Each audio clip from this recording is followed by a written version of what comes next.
Hello, everyone. Welcome to another soulful sip contemplation.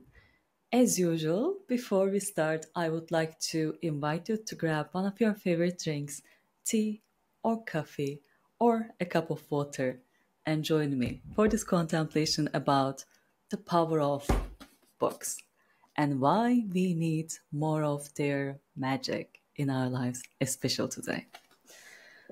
Well, a kind warning before we start. I am a book lover. I have always been one, and I am very passionate about this topic. So, this might be a lengthy conversation, but I hope in the end, this really inspires you to open up more space in your life for books and their wisdom.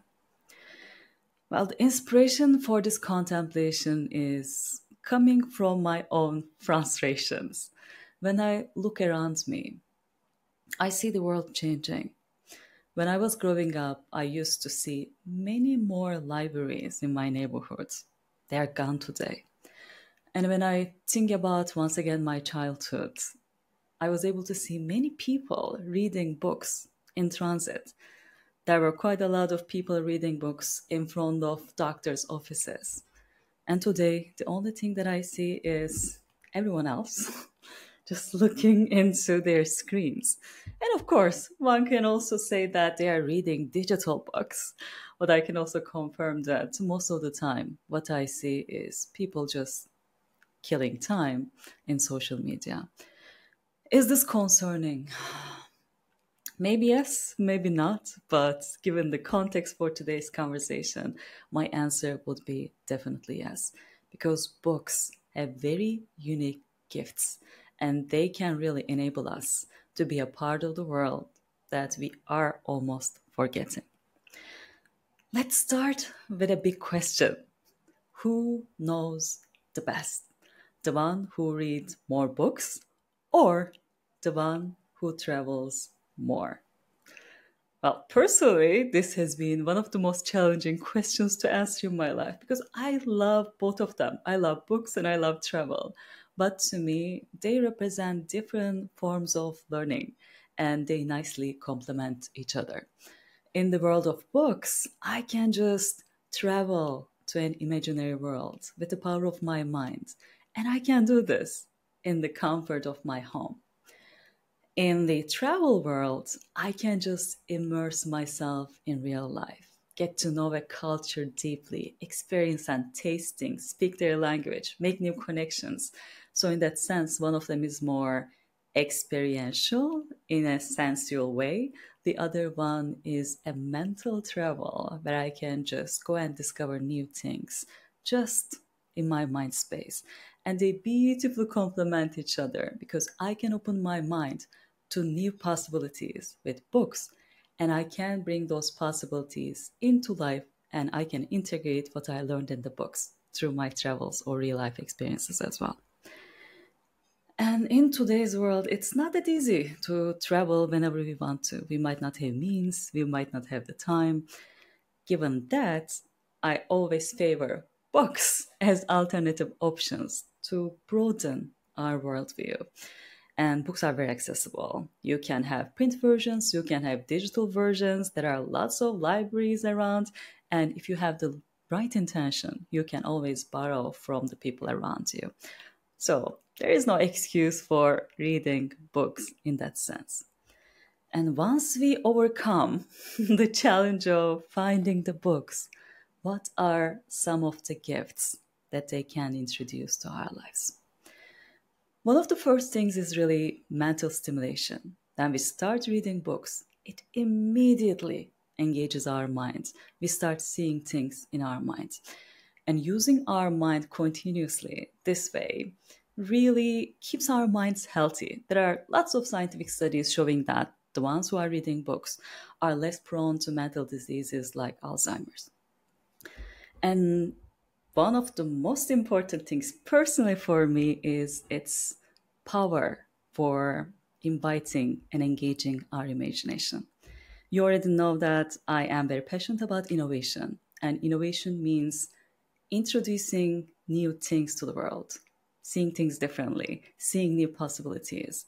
And books are the perfect ways that can really prepare us to exercise our imagination so we can see new possibilities. When we read books, through the life stories of different characters, through the stories of different worlds, we think and imagine different opportunities.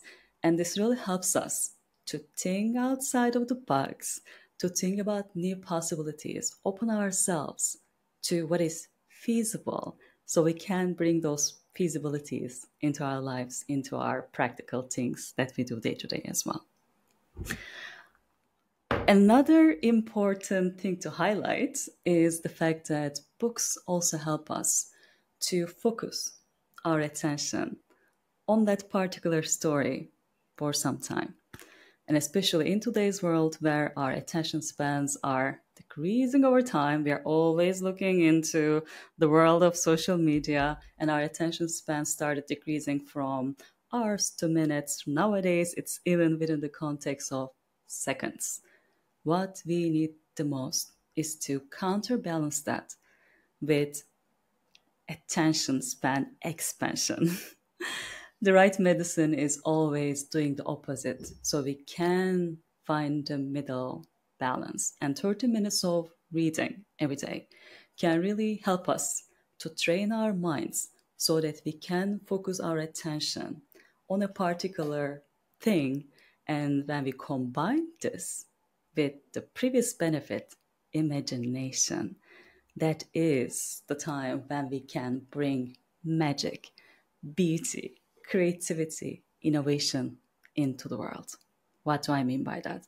I'm quite concerned when people really criticize the ones reading books as if they're just doing some mental travel. They are living in the world of ideas. They are living in the world of fantasies. Partly it is true, but because it is true, it's also helping us to exercise imagination power so that we can think different possibilities. And through continuous concentration by reading, we can build vision possibilities and bring that vision into life through concentrated effort. So in this way, book reading can be one of the most practical skills in life. We can imagine new possibilities and new worlds. And through our dedicated focus, strength of our minds, we can bring those ideals into our reality. Isn't it magical? And sometimes when we are lost in the day-to-day business of our lives, to calm our minds, books can be once again our medicine. According to a study conducted by University of Sussex, only 6 minutes of reading reduces stress levels by 68%. I find this quite inspiring, and especially when we compare this with other modalities like music, 61%, walking, 40%, playing video, 20%.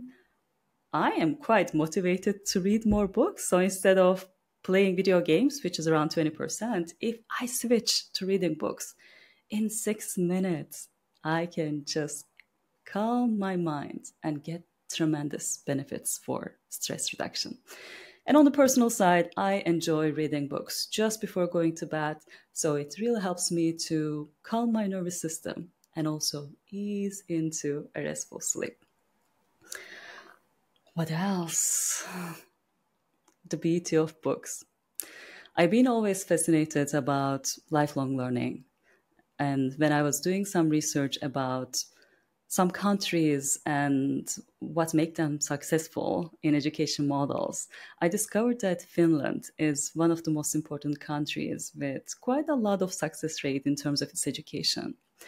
And when experts did quite a lot of investigation to really understand what are the core parameters that led into this success, they discovered that what is really important is to motivate people internally and then help them to become lifelong learners. And they discovered that during that process, book reading, especially in the earlier stages in life, is a critical skill that really helps us to become lifelong learners. So we continuously have a growth mindset. So we continuously innovate. So we continuously think about new possibilities and bring them into life.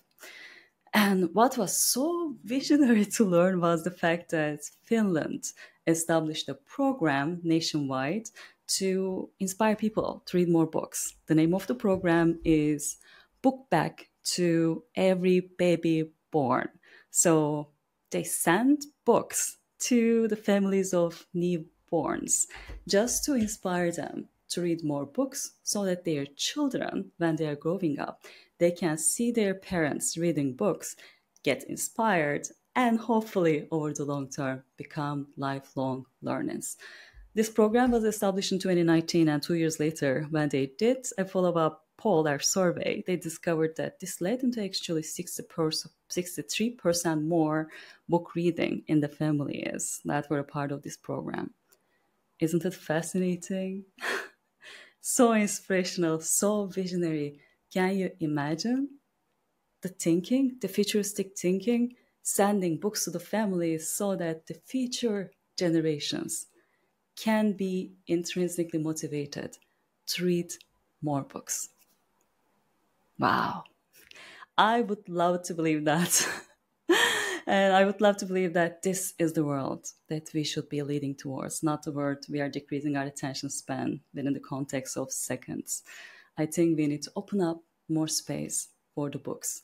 So through the power of the books, we can stimulate our minds. Through that stimulation, through the power of the character stories, we can imagine new worlds. And through our concentrated power of attention, because we are reading regularly, we can bring whatever we imagined into real world through concentrated power of our attention. And whenever we feel like we are stressed, we can just grab another book once again, find a comfortable spot, maybe grab another tea or coffee, and just reduce our levels of stress. And the benefits of books are not only limited to this mental space, it can also open our hearts. Because in the world of books, because we are so immersed into the storyline of characters, we can see the world through the lens of another personality, through the lens of another culture. And this really helps us to build more empathy, to build more understanding for our differences within our humanity. And this is definitely one of the things that we need more in today's world, where we see lots of divisions and where we see lots of issues of communication and misunderstanding. If only we read more books, maybe we can become more open and we can listen each other more to really hear and to really understand our stories. And of course, lastly, as someone who is in the world of communication, it really helps us to build our communication muscles internally and externally as well. These are some of the well-researched benefits. Most of them are discovered within the realm of science. There are so much studies behind it. But I'm also a fan of using books in irrational ways to practice my intuition. This is something that I discovered quite a long time ago, and I think I briefly mentioned this exercise in some of my previous videos. But whenever I feel like I need to listen to my intuition and hear the voice of my inner self, I sometimes take a book with me, hold the book close to my heart, take a deep breath, ground myself in my body. And after holding that intention in my heart, this could be a question, this could be just a statement, whatever is emerging in that particular moment, I simply open a book. And whatever page is in front of me is where my answer is. So I just read it. And after reading it, once again, I took a minute to see what is emerging in me. Sometimes writing also helps, but writing without your mind, so without really thinking about it. You can just grab a pen, paper, make it ready. And after, once again, receiving the message from the book and grounding yourself, you can just let things flow and see whatever is emerging in terms of the wisdom and how that wisdom can help you to consider different ways of thinking, different ways of feeling about the intention that you kept in your heart. Books. Powerful, magical gifts. And there are quite a lot of books that have changed my life. They entered into my life in critical times when I was about to make a critical decision that will alter the trajectory of my life. Some of them are really important because they came into my life at that critical intersection point. Some of them really carry so important messages that deeply resonate with me and with my life philosophy. So just as an extension of my love for books, as an invitation for you to read the books that I love too, over the next few episodes, I would like to open some space for a couple books that have changed my life and that I believe are one of the best books to be read by everyone. And this would be The Little Prince. It's not a children's book. It's especially good for our inner children in us. The second one will be When Nietzsche Wept. It's a beautiful combination of philosophy, psychology, love, friendship, everything in between. And the last one will be the most complicated book of Hermann Hesse, The Glass Bead Game.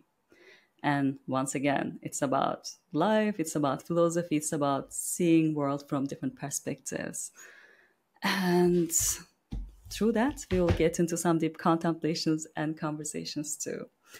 For today, I hope you enjoyed listening to the magic, gifts, and beauty of the books. They can really help us to awaken our inner beauty so we can imagine different possibilities.